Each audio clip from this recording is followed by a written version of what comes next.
Today's cruise begins in the seaside town of Roquebrune, midway between Monaco and Menton, and will take us on a spectacular coastal walk from the amazing modernist villa of the lesbian designer Eileen Gray to the home of the Museum of Gay artist Jean Cocteau, Menton. Along the way, we'll pop into the famous Cabanon of the naturist architect Le Corbusier, the spectacularly gay villa of the style goddess Coco Chanel, and meet some goats who bring back childhood memories for me.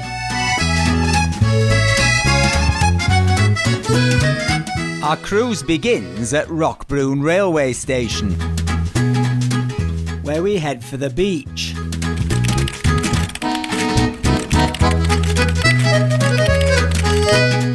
And a lovely beachside restaurant called the Cabanon.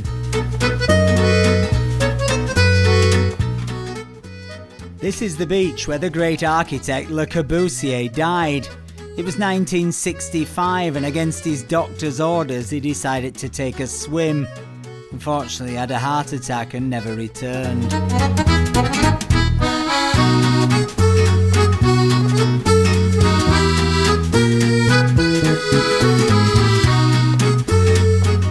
That's Corbusier's Cabanon, just up there behind Eileen Gray's iconic villa. I think this man must have been a bit of a fan.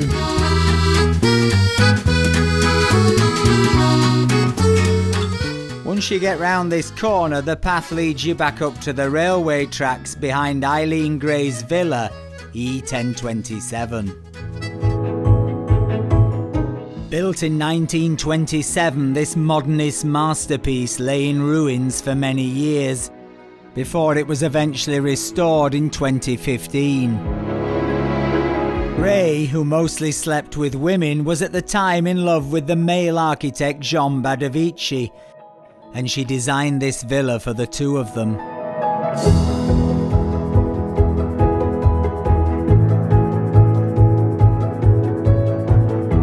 When they split up just 2 years later, she gifted the villa to Badovici, thus triggering a chain of events which produced one of the most famous stories in all of architecture. Badovici had many architect friends, and amongst them a man called Le Corbusier.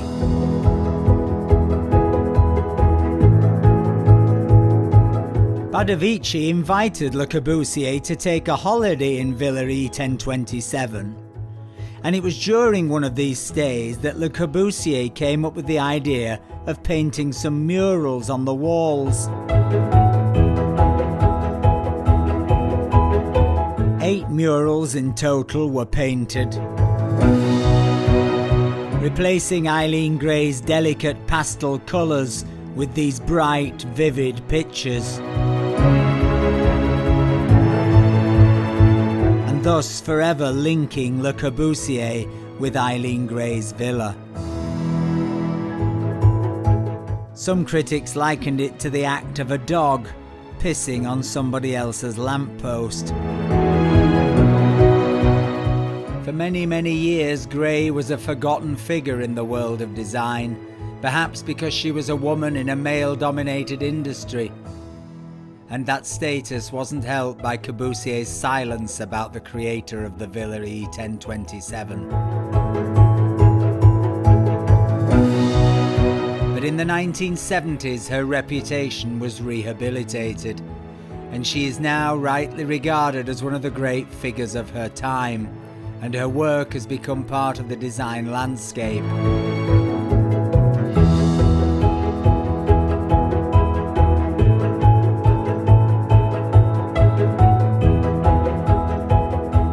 Her famous Dragon's Chair sold at auction for £22 million in 2009. Gray lived until she was 98 and was designing right to the end in her Paris studio.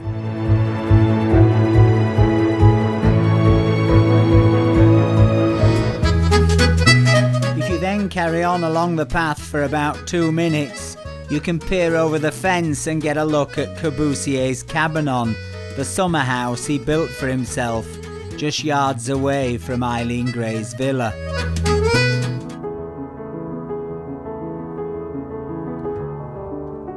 Corbusier designed the Cabanon as a seaside escape away from his hectic Parisian life.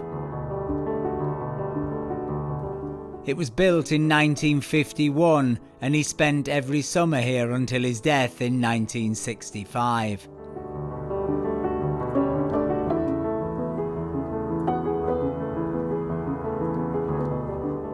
It's a single 3.6 by 3.6 metre wood-lined room with no kitchen or indoor washing facilities, and the toilet is just screened off by that red curtain in the corner,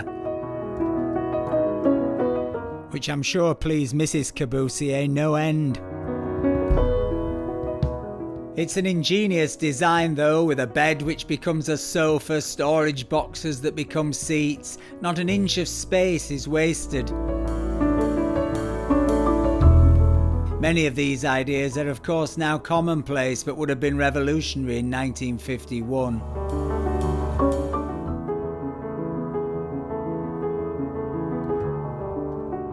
Corbusier had no need for a kitchen in his Cabanon, as he had a secret portal through to the cafe next door.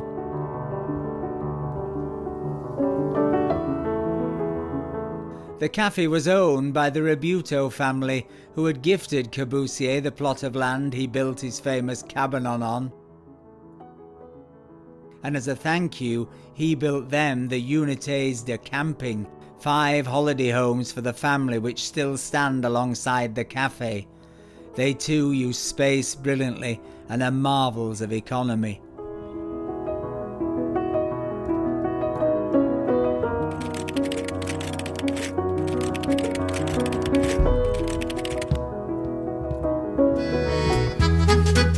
But enough of architectural rivalries, it's now time for some exercise.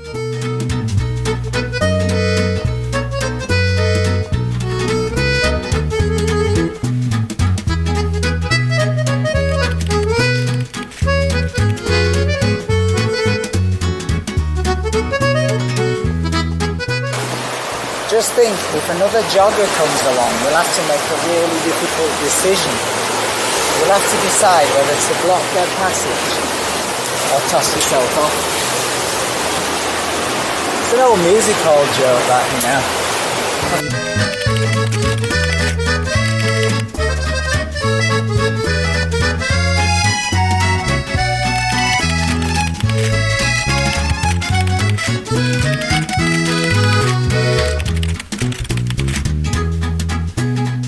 Roquebrune is full of hidden gems, but perhaps the grandest of them all is Villa Cypris, the former home of Coco Chanel.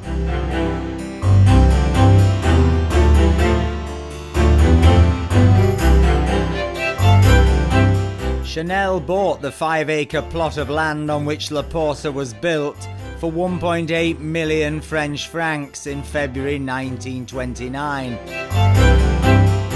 The land had previously been the hunting ground of the ruling family of Monaco, the Grimaldis. The villa was built less than a year later. The final cost, 6 million francs. It's not clear whether Chanel or her lover Hugh Grosvenor, the second Duke of Westminster, financed the building and the furnishing of Cypris, but what they created, a house modelled on the 12th century convent orphanage in the department of Cornez where Chanel had spent her childhood, was a remarkable achievement. She ordered 20,000 curved tiles to be handmade for the roof, and each bathroom has a secret servant's entrance. A design of 5 windows is repeated throughout the house in a tribute to Chanel's perfume, Chanel No. 5. During the construction of the house, Chanel would take Le Trembleur down from Paris every month to inspect the works, and if she didn't have time to come south, the craftsman would go to her. Chanel would host many lavish parties at Cypris, with some of the leading gay, and gay in every sense of the word, artists of the time. Cocteau, Picasso, Stravinsky, Salvador Dali were all regular visitors to the house. Dali even found a funny place to read. When Chanel's relationship with the fabulously wealthy Duke of Westminster ended 10 years later, reputedly because of his repeated affairs, Chanel was said to have remarked, "There are many Duchesses of Westminster, but there is only one Coco Chanel." Chanel sold the Pausa in 1953 to the Hungarian émigré publisher Emery Reeves. Reeves bought the house from the proceeds of the foreign language rights to Winston Churchill's book on the Second World War. Churchill subsequently became a guest of honour at the house. He would spend weeks at a time there, and between the years of 1956 and 58, he spent a total of 54 weeks in the house, where he wrote and edited part of his history of the English-speaking peoples and painted a view of Menton from La Pausa.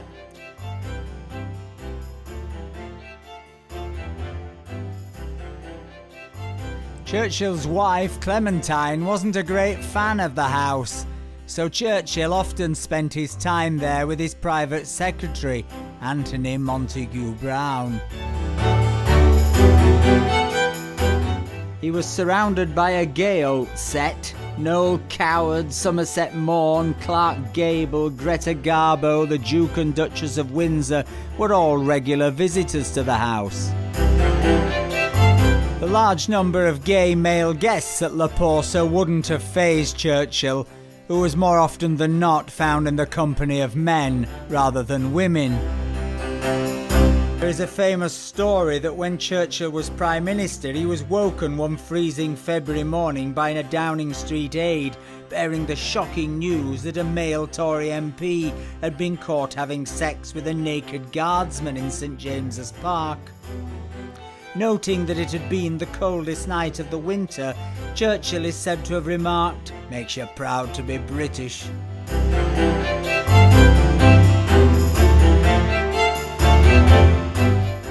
After Wendy Reeves' death in 2007, La Pausa fell into a state of disrepair.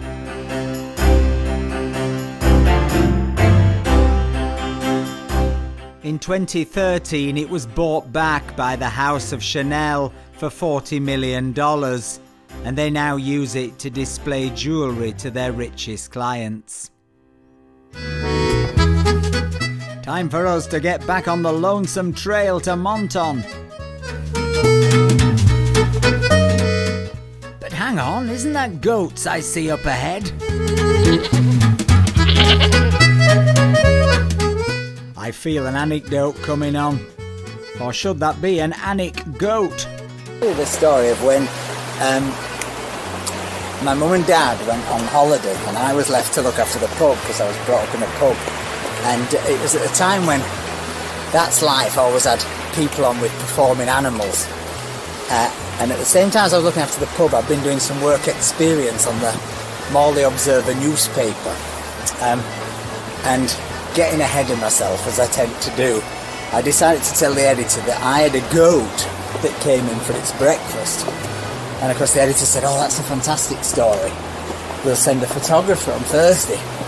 So because at this point I completely brick it because the goat's never been anywhere near the house, let alone have some breakfast. I spent all week trying to train this goat to come inside.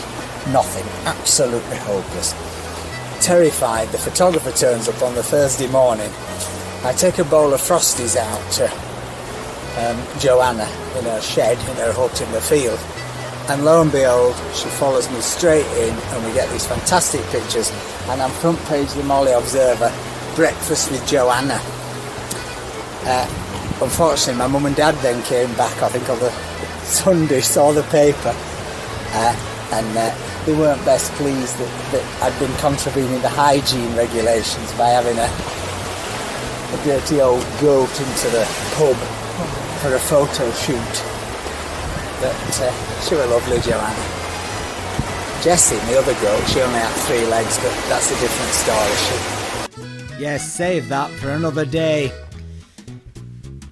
This amazing bit of architecture clinging to the rock face up ahead is part of Villa Cypris, another one of the spectacular villas that pepper this coastline. Villa Cypris was once owned by a shop girl called Cyprienne Dubernet, who just happened to marry the boss of the department store where she worked. And then she had all the luck in the world because he died. Which meant that instead of devoting her life to selling corsets, she could devote it to buying things for this spectacular villa. It's said that Zola based his novel about the everyday life of a Parisian department store on Cyprienne Dubernet.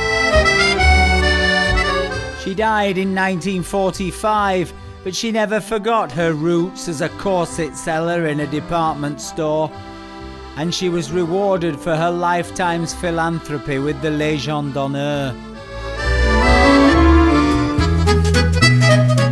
Once you get past Villa Cypris, you're on the home stretch, and Menton soon appears round the corner. As does a car park with this fantastic old Bentley and an elderly gentleman inside it reading his newspaper, something I imagine he does every day.